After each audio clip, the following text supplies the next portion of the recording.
سورہ احقاف۔ اعوذ باللہ من الشیطان الرجیم،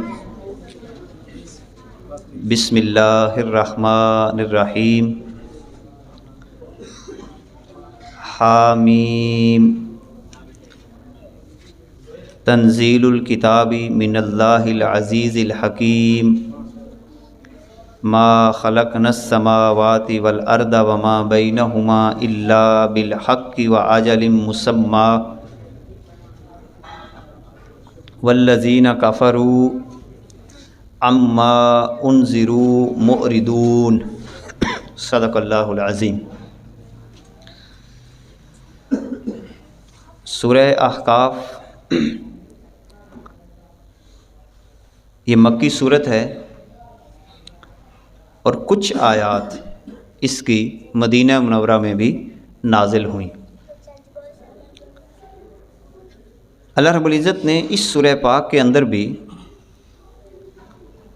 قرآن مقدس کی اہمیت، آخرت کا تذکرہ، اپنی قدرت کاملہ پر دلائل اور دلائل کا جواب نہ دینے پر اللہ رب العزت کی وحدانیت کو تسلیم کرنے کی دعوت، اس طرح کے احکامات رب ذوالجلال نے اس سورہ پاک کے اندر نازل فرمائے۔ سب سے پہلے اللہ تعالیٰ حروف مقطعات جن کو ہم کہتے ہیں اس سے اس سورت کا آغاز کیا۔ حامیم، اللہ اور اس کا رسول ہی اس کا معنی مفہوم بہتر جانتے ہیں۔ تنزیل الکتاب من اللہ العزیز الحکیم۔ تنزیل مصدر ہے، اور مصدر جب استعمال ہوتا ہے تو یا تو وہ فاعل کے معنی میں ہوتا ہے یا پھر مفعول کے معنی میں استعمال کیا جاتا ہے۔ یہاں پر یہ مفعول کے معنی میں ہے، یعنی اتارا گیا، کتاب اتاری گئی ہے، کتاب کو اتارا گیا ہے من اللہ، اللہ کی طرف سے۔ العزیز، وہ اللہ جو غالب ہے۔ عزیز قوت کے معنی میں بھی استعمال ہوتا ہے، قوت والا۔ غالب کے معنی میں بھی استعمال ہوتا ہے، اور عزیز بمعنی عزت والا، اس کے لیے بھی یہ معنی استعمال، اس کا لفظ کو استعمال کیا جاتا ہے۔ وہ اللہ جو عزیز ہے، یعنی ہر شے پہ غالب ہے، ہر امر پہ غالب ہے، ہر فیصلے پہ غالب ہے۔ الحکیم، حکمت والا ہے، یعنی اس کی اس کائنات کے اندر تمام افعال حکمت پر مبنی ہیں۔ حکمت پر مبنی ہونے کا مطلب کیا ہے کہ جو کرتا ہے بہتر کرتا ہے، یعنی اس کا کوئی فیصلہ اللہ تعالیٰ کی مخلوق کے لیے اس میں کوئی ضرر نہیں ہوتا، یہ اس کا مطلب ہے۔ جب ہم اللہ تعالیٰ کو حکیم بطور عقیدہ مان لیتے ہیں تو یوں سمجھیں کہ اللہ تعالیٰ کے ہر فیصلے کو چاہے عقل تسلیم نہ کر رہی ہو، اس فیصلے کو اپنے لیے بہتر تسلیم کرنا، یہ اس کی اس صفت کا تقاضا ہے۔ یعنی خدا نخواستہ قدرتی طور پر کچھ واقعات آپ کے ساتھ ہو جائیں۔ ایک ہے انسان کے کسب کے حوالے سے واقعات، یعنی آپ خود ہی غلط کام کریں اور اس کو اللہ کی طرف منسوب کر دیں۔ آگ لگا کے کہیں کہ اس میں اللہ کی حکمت تھی، زہر پی کے کہیں کہ اللہ کی حکمت تھی، یہ اللہ کی حکمت نہیں ہے۔ ایسا کام جو آپ کے اختیار میں نہیں تھا اور وہ ہو گیا، اللہ کی طرف سے ہو گیا، حادثاتی طور پر ہو گیا، تو اب آپ نے اس کو بھی دل و جان سے قبول کرنا ہے اور یہ سمجھ لینا ہے کہ اس میں بھی اللہ تعالیٰ کی کوئی حکمت اور راز موجود ہے، اور اس پر بھی اللہ تعالیٰ کی حمد بیان کرنا اور اس کا شکریہ ادا کرنا۔ اس کو صفت حکمت کا تقاضا کہتے ہیں۔ یہی وجہ ہے اللہ تعالیٰ کی ذات کو ماننا، توحید کے تقاضے پورے کرنا، وہ ذات کو بھی ماننا ہے اور صفات کو بھی اس کے تقاضوں سمیت ماننا، یہ ایمان کا اصل نور ہے۔ جیسے ہم کہتے ہیں کہ اے اللہ میں تجھ پر ایمان لایا بِأَسْمَائِهِ، اس کے اسماء پر، اس کی صفات پر، کما ہوا کا لفظ استعمال، جیسا کہ وہ ہیں، یعنی اللہ تعالیٰ کو علیم ماننا ہے تو اس کے تقاضوں سمیت ماننا ہے، حکیم ماننا ہے تو حکمت کے تقاضوں سمیت ماننا ہے، قدرت والا ماننا ہے تو اس کے تقاضوں سمیت ماننا ہے، حی ماننا ہے تو تقاضوں سمیت ماننا ہے۔ تو گویا کہ تمام تقاضے جب انسان کی طبیعت میں اللہ کی ذات کے اور اللہ کی صفات کے پورے ہو جائیں تو اس وقت ایمان کامل ہو جاتا ہے۔ تو یہ جتنے بھی اسماء الحسنی ہیں ان کو پڑھنا بھی چاہیے اور ان کے تقاضوں کے بارے میں معلومات بھی حاصل کرنی چاہیے۔ ہم صرف اسماء الحسنی یاد نہ کر، رحمان ہے تو رحمان کا تقاضا کیا ہے، عزیز ہے تو عزیز کا تقاضا کیا ہے، حکیم ہے تو حکمت کا تقاضا کیا ہے، اللہ کی ذات اگر سمیع ہے تو سماعت کا تقاضا کیا ہے، بصیر ہے تو بصارت کا تقاضا کیا ہے، اگر اللہ تعالیٰ کی ذات المتکبر ہے تو تقاضا کیا ہے، اللہ تعالیٰ کی ذات اگر بے نیاز ہے تو اس کا تقاضا کیا ہے، اللہ کی ذات اگر عادل ہے تو اس کا تقاضا کیا ہے۔ یہ تمام تقاضے معلوم کر کے پھر اللہ کو ماننا، پھر بندے کو مزہ آتا ہے تعلق کا۔ اس پر مجھے ایک روایت بھی ابھی ذہن میں آئی۔ ایک صحابی سرکار کی بارگاہ میں حاضر ہوئے، عرض کرتے حضور قیامت کے دن حساب کس نے لینا ہے، قیامت کے دن حساب کس نے لینا ہے؟ کائنات کے آقا فرماتے ہیں کہ اللہ تعالیٰ نے لینا ہے۔ تو وہ مسکرا کے کہتا ہے پھر خیر ہے، پھر خیر ہے۔ اب یہ جملہ کوئی ہر بندہ نہیں کہہ سکتا۔ وہ اللہ تعالیٰ کی ذات کو بھی جانتا تھا اور اس کی صفات کے تمام تقاضوں کو بھی جانتا تھا، اور رسول علیہ الصلوۃ والسلام اس کی بات پہ پھر بڑا مسکرائے۔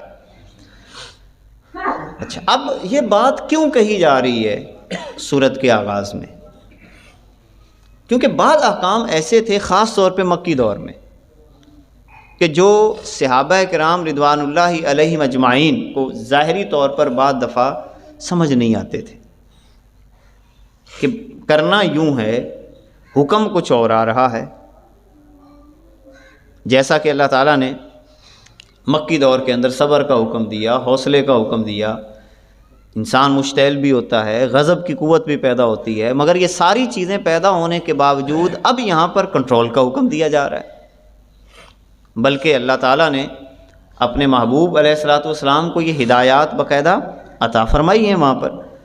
تو اس لیے کہا گیا کہ یہ کتاب جو تم پر اتاری جا رہی ہے یہ کسی عام ذات کی طرف سے نہیں ہے، وہ غالب بھی ہے، یعنی مجبور نہیں ہے، مگر ہے حکمت والا۔ اس سے ایک یہ پتہ چلا کہ اگر ایک بندہ جس کے پاس قوت ہے، جس کے پاس غلبہ ہے اتنا، جس کے پاس طاقت ہے اتنی کہ وہ کوئی نہ کوئی کام کر سکتا ہے، مگر اس کے باوجود وہ قدم نہ اٹھا رہا ہو، تو یہ غالب ہونے کے باوجود حکمت کا تقاضا ہوتا ہے، یہ اس کی کمزوری نہیں ہوتی۔ مثلا ایک وقت ایسا آیا کہ ابرہہ لشکر لے کر آ رہا ہے، اب اس حالت کے اندر اللہ تعالیٰ نے ابابیلوں کے ذریعے بیت اللہ کی حفاظت کر دی، مگر ایک وقت ایسا آیا کہ حجر اسود کو بیت اللہ سے اٹھایا بھی گیا، وہاں پر کچھ نہیں ہوا ظاہری طور پر۔ اب کیا بندہ کہے گا کہ اللہ تعالیٰ کو اس کی حفاظت کرنا نہیں آئی؟ اور بہت سارے واقعات جو اللہ تعالیٰ کے گھر کے ساتھ متعلق ہیں، خود رسالت مآب صلی اللہ علیہ وسلم کی مسجد کے ساتھ متعلق ہیں، اللہ کے نظام کے ساتھ متعلق ہیں۔ تو ہم یہ جملہ نہیں کہہ سکتے کہ بھئی اللہ تعالیٰ کے پاس قوت نہیں ہے، طاقت نہیں ہے۔ اگر وہ قوت اور طاقت ہونے کے باوجود اس کا اظہار نہیں کر رہا تو یہ اس کی حکمت کا تقاضا ہے، اس کی حکمت کا تقاضا ہے۔ یہی وجہ ہے کائنات کے آقا صلی اللہ علیہ وسلم فرماتے ہیں کہ اللہ تعالیٰ کی صفات میں اپنے آپ کو رنگ لو۔ کیا مطلب؟ قوت بھی پیدا کرو، ایسا نہیں ہے کہ بندہ ڈھیلا ڈھالا ہو کے رہے، اس کے پاس قوت موجود ہونی چاہیے، شجاعت ہو، بہادری ہو، اور اس کے باوجود اگر وہ اس کا اظہار کسی موقع پہ نہیں کر رہا تو یہ اس کی حکمت کا تقاضا ہوتا ہے، کہیں پر اظہار کرنا ہوتا ہے اور کہیں پر اظہار نہیں کرنا ہوتا۔ تو یہ وہ بنیادی باتیں ہیں جن کا سمجھنا ایک انسان کی زندگی کے سکون کے لیے انتہائی ضروری ہے، اللہ کی صفات میں رنگے جانا۔ اور ساتھ ہی اللہ تعالیٰ نے فرمایا ما خلقنا السماوات والارض وما بینہما، ہم نے نہیں پیدا کیا آسمانوں کو اور زمین کو، وما بینہما، اور جو ان آسمانوں اور زمین کے درمیان ہے، الا بالحق، مگر حق کے ساتھ، حق کے ساتھ اس کو پیدا کیا۔ اب اس کا کیا مطلب ہے حق کے ساتھ پیدا کیا؟ یعنی یہ جتنی بھی چیزیں ہیں آسمانوں میں، زمین میں، یہ ساری اشیاء میری وحدانیت پر دلیل ہیں۔ جو بندہ ان کو پہچان لیتا ہے، ان نشانیوں کو پہچان لیتا ہے، وہ اصل میں اللہ تعالیٰ کی ذات کو پہچان لیتا ہے۔ وَآجَلٍ مُّسَمًّى، اور ایک مقررہ میعاد تک، یعنی قیامت کے دن تک یہ اشیاء باقی رہیں گی، اور اس کے بعد ان تمام اشیاء کو ختم کر دیا جائے گا۔ اب یہ بات کرنے کے بعد ایک رویہ بیان کیا جا رہا ہے انسانوں کا، کہ اللہ تعالیٰ کا نظام تو یہ ہے، تو انسانوں کا رویہ کیا ہے؟ والذین کفروا، وہ لوگ جو منکر ہوئے، کافر ہوئے، انکار کیا جنہوں نے، کس چیز کا؟ اما انذروا، اس چیز کا جو ڈرائے گئے جس سے، تو کیا یہ انہوں نے معرضون، یہ منہ پھیرنے والے ہیں، یعنی ایمان نہیں لاتے، اللہ تعالیٰ کی وحدانیت کو تسلیم نہیں کرتے، اسی طرح قیامت کے دن کا انکار کرتے ہیں۔ اس سے معلوم یہ ہوا کہ انسانوں میں سے بعض انسانوں کا یہ رویہ ہوتا ہے کہ ان پر اگر آیات پیش بھی کی جائیں تو ضروری نہیں ہے کہ وہ ایمان لے کے آئیں۔ انسانوں میں سے بعض انسانوں کا رویہ آپ کو یہ ملے گا کہ وہ ان چیزوں کا انکار کریں گے۔ اب یہاں پر ہمیں بات کیا سمجھنی ہے؟ جب اللہ تعالیٰ یہ واضح کر رہا ہے کہ بعض لوگ ایسا کرتے ہیں، اور انکار کس کا کرتے ہیں؟ اللہ کا، اللہ کے رسول کا، اللہ کے احکامات کا، تو اس کا مطلب ہے جو اللہ کا، اللہ کے رسول کے احکامات کا انکار کر رہا ہو اور اللہ تعالیٰ کو پھر بھی اسے عطا کر رہا ہے، اور ہم اس سلسلہ میں پریشان ہو جائیں کہ جناب یہ میری بات کا انکار کیوں کر رہا ہے، یا میں نے جو بات کی ہے اس پر اس نے اعتراض کیوں کیا ہے، تو خدا نہ خواستہ کہیں ہم اپنے آپ کو اللہ سے بھی بڑھ کر تو نہیں ماننے لگ گئے۔ اب یہ وہ بات ہے جو سمجھنے والی ہے یہاں پر بھی، یعنی قرآن کی جو فقہ ہے یا قرآن کے اندر سے جو ہم نے نتائج نکالنے ہیں، کہ جب لوگ اللہ پر اعتراض کر رہے ہیں، اللہ کی ذات پر، رسول اللہ صلی اللہ علیہ وسلم کی ذات پر کر رہے ہیں، اور اللہ تعالیٰ نے اپنے محبوب کو فرما دیا کہ درگزر کیجئے، آپ ان کو معاف کر دیجئے، اور اگر میں معاف نہیں کرتا، لوگ میرے خلاف، آپ کے خلاف کوئی ایسا پروپوگنڈا کرتے ہیں، آپ حق پر مبنی بھی بات کریں وہ تسلیم نہیں کرتے، تو انہوں نے تو قرآن کا بھی انکار کیا، حق کا انکار ہوا ہے، رسول اللہ صلی اللہ علیہ وسلم کا انکار ہوا ہے۔ تو جب وہ پریشان نہیں ہوئے تو مجھے اور آپ کو بھی کسی قسم کی ذہنی پریشانی لینے کی 1% بھی ضرورت نہیں ہے۔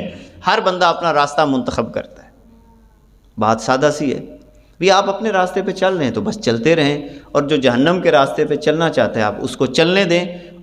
اگر وہ آپ سے کسی قسم کی عداوت یا اعراض رکھتا ہے تو آپ کو اس پر بھی پریشان ہونے کی ضرورت نہیں ہے، کیونکہ یہاں پر اللہ تعالیٰ نے یہ بات واضح کر دی ہے کہ ایسے افراد ہیں۔ یہی وجہ ہے کہ سورہ البقرہ میں ابتدائی 20 آیات 3 حصوں میں اللہ تعالیٰ نے انسانوں کو تقسیم کر دیا۔ 5 آیات متقین کے متعلق بیان کر دی، ذالک الکتاب لا ریب فیہ ھدی للمتقین۔ 2 آیات کافروں کے متعلق ہو گئیں، 5 اور 2 کتنی ہو گئیں؟ 7۔ 13 آیات منافقوں کے بارے میں۔ تو سب سے زیادہ تذکرہ جو اللہ تعالیٰ نے قرآن میں کیا ہے وہ منافقوں کا کیا ہے۔ اس سے یہ بھی پتہ چلا کہ معاشرے میں قلیل ہوتے ہیں مومن بھی اور کافر بھی قلیل ہوتے ہیں، زیادہ لوگ کون ہوتے ہیں؟ منافق۔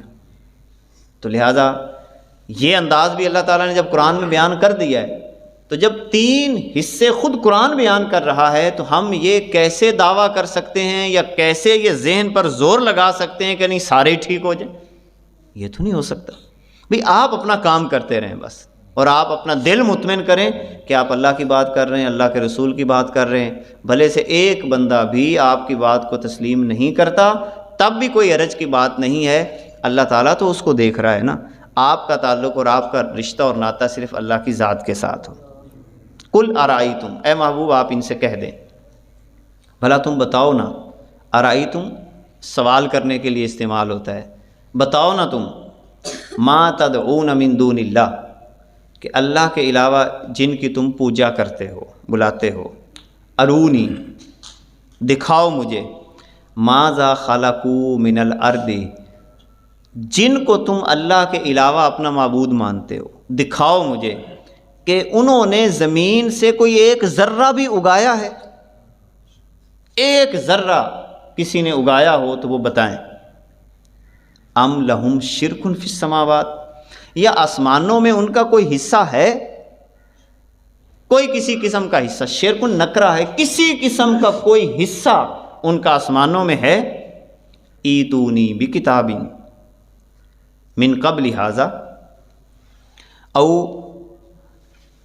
اثارۃ من علم ان کنتم صادقین، میرے پاس اس سے پہلی کوئی کتاب لے کر آ جاؤ، چلو اب کی کتاب نہیں ہے، کوئی پچھلا حوالہ لے کے آ جاؤ، تورات کا حوالہ لے کے آ جاؤ، انجیل کا حوالہ لے کے آ جاؤ، یا کوئی تمام صحیفے ہیں ان کے اندر کوئی ایسی بات لکھی ہو کہ اللہ کے علاوہ اس کائنات کا کوئی مالک ہے، یا کوئی اس کائنات میں اللہ تعالیٰ کے علاوہ باقی رہا ہو، کوئی ایک بندہ بتا دے۔ نہیں بتا سکتے، چلو او اثارۃ من علم، یا کوئی بچا کھچا علم، کوئی بچا کھچا علم وہی تم لے آؤ، تمہارے پاس کوئی علم کا کچھ حصہ بھی ہو تو لے کے آ جاؤ، اگر تم دعوے میں سچے ہو، ان کنتم صادقین، اگر تم دعوے میں سچے ہو۔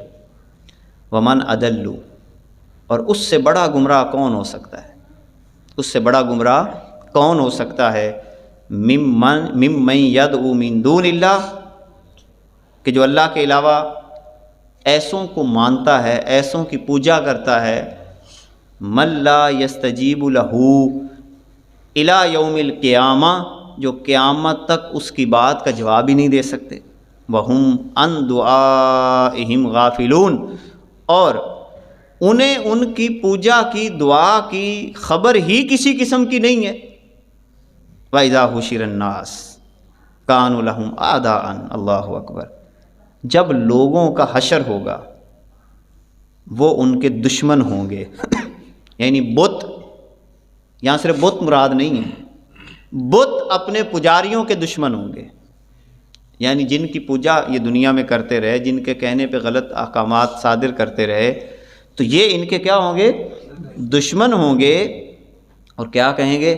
وَقَانُوا بِعِبَادَتِهِمْ كَافِرِينَ، اور قیامت کے دن بت اللہ کی بارگاہ میں کہیں گے کہ ہم نے تو انہیں نہیں کہا تھا کہ ہماری عبادت کریں، ہمارا کہنا مانیں۔ آج بھی ہم جو بہت سارے کہتے ہیں کہ میں فلاں کی وجہ سے یہ کام کر رہا ہوں، اصل میں آپ فلاں کی وجہ سے نہیں کر رہے، آپ اپنی وجہ سے ہی کر رہے ہوتے ہیں۔ یعنی یہ جملہ کہنا ہی غلط ہے کہ میں جی مثلا یہ کہتا ہے جی ابا جی میرے دروازے پہ آ گئے، میں یہ خاص رشتوں کی بات کر رہا ہوں، اماں جی میرے دروازے پہ آ گئیں، آپ یہ کہیں کہ میرا بھائی آ گیا، میرا استاد آ گیا، استاد ہو، شیخ ہو، پیر ہی کیوں نہ ہو، اگر وہ اللہ اور اس کے رسول کے نظام کے خلاف کوئی بات کر رہا ہے تو کون ہوتا ہے آپ کو مجبور کرنے والا اس کی بات کو تسلیم کرنے؟ یہ ہے ہی نہیں اصول۔ جو مرضی ہو، باپ بھی کہے غلط کام، ابا جی معذرت، اماں جی معذرت، پیر صاحب معذرت، پیر صاحب ہوں، شیخ صاحب ہوں، جو ہوں، بھئی معذرت، میں آپ کی اس بات کو تسلیم نہیں کر سکتا۔ دیکھیں یہ حوالے ہمیں ملتے ہیں، صحابہ کے دور میں یہ حوالے ملتے ہیں۔ حضرت عمر رضی اللہ تعالیٰ عنہ ایک بات اپنا اجتہاد پیش کرتے ہیں، ایک بی بی خاتون کھڑی ہو کے کہتی ہے کہ جب اللہ تعالیٰ نے اس بات کے اوپر کوئی پابندی نہیں لگائی تو اے عمر آپ کون ہوتے ہیں اس پہ پابندی لگانے والے؟ حضرت عمر نے معذرت کی، باقاعدہ معذرت کی کہ میرے ذہن میں یہ چیز ایسے نہیں تھی آپ نے، اور بہت سارے حوالے ہیں اس کے اوپر۔ اس کا مطلب ہے جو ولیوں کے ولی، پیروں کے پیر، صحابہ کرام، جب وہ اپنی رائے یا اپنی بات موڑ لیتے تھے جو قرآن کے خلاف، اگر وہ اجتہاد کر لیتے، یعنی ایسا تو نہیں قرآن کے خلاف وہ جان بوجھ کے کرتے تھے، یعنی اجتہاد کر لیتے اور ان تک کوئی بات پہنچ جاتی، جب وہ سرنڈرڈ ہو جاتے تھے تو ہم کون ہوتے ہیں اس پہ جری ہونے والے؟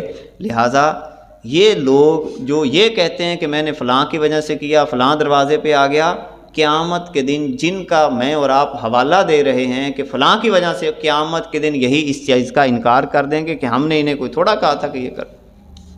وَإِذَا تُتْلَىٰ عَلَيْهِمْ آيَاتُنَا بَيِّنَاتٍ، اور جب ان پر ہماری روشن آیتیں پڑھی جاتی ہیں، قَالَ الَّذِينَ كَفَرُوا لِلْحَقِّ، تو کافر کیا کہتے ہیں؟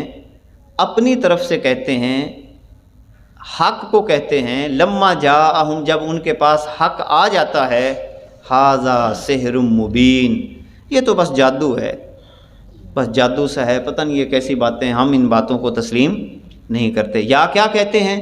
ام یقولون افتراہ، اور یہ کہتے ہیں کہ انہوں نے، محمد نے اسے اپنی طرف سے گھڑا ہوا ہے۔ قل، اے محبوب آپ ان کو کہیں، ان افتریتہ، اگر میں نے اپنے پاس سے اس کو گھڑا ہے، فلا تملکون لی من اللہ شیئا، تو تم اللہ کے سامنے میرا کچھ اختیار نہیں رکھتے، تو اللہ پھر مجھ سے نمڑ لے گا کہ اگر میں اپنی طرف سے بیان کر رہا ہوں۔ وَأَعْلَمُ بِمَا تُفِيدُونَ فِيهِ، وہ خوب جانتا ہے جن باتوں میں تم مشغول ہو، جن باتوں میں تم مشغول ہو اللہ تعالیٰ ان کو خوب جانتا ہے۔ کفا بھی شہیدہ، کافی ہے میرا اللہ گواہ، بینی و بینکم، میرے اور تمہارے درمیان اللہ ہی گواہ کافی ہے، وَهُوَ الْغَفُورُ الرَّحِيمُ، اور وہ بہت بخشنے والا، رحم کرنے والا ہے۔ تو یہ آخری حصہ اس بات کی طرف اشارہ کر رہا ہے کہ حق بات کہنے کے بعد آپ پر کوئی افتراء باندھے یا آپ کے بارے میں یہ کہے کہ یہ اپنی طرف سے کہتا ہے، تو آپ بھی واضح لفظوں میں کہیں کہ اگر میں اپنی طرف سے کہتا ہوں تو میرا انجام بھی برا ہو، اور جب اللہ تعالیٰ مجھے اس برے انجام تک پہنچا رہا ہو تو تم مجھے نہ چھڑانا، میں تم سے یہ نہیں کہتا قیامت کے دن تم مجھے چھڑا لینا۔ تو اگر میں حق بیان کر رہا ہوں تو وہ حق ہی ہے، اور آخری بات کیا ہے کہ اللہ ہی اس پہ گواہ کافی ہے، قیامت کے دن وہ فیصلہ کرنے والا ہے، وہ بخشنے والا مہربان ہے۔ اللہ تعالیٰ عمل کی توفیق عطا فرمائے۔ وآخر دعوانا ان الحمد للہ رب العالمین۔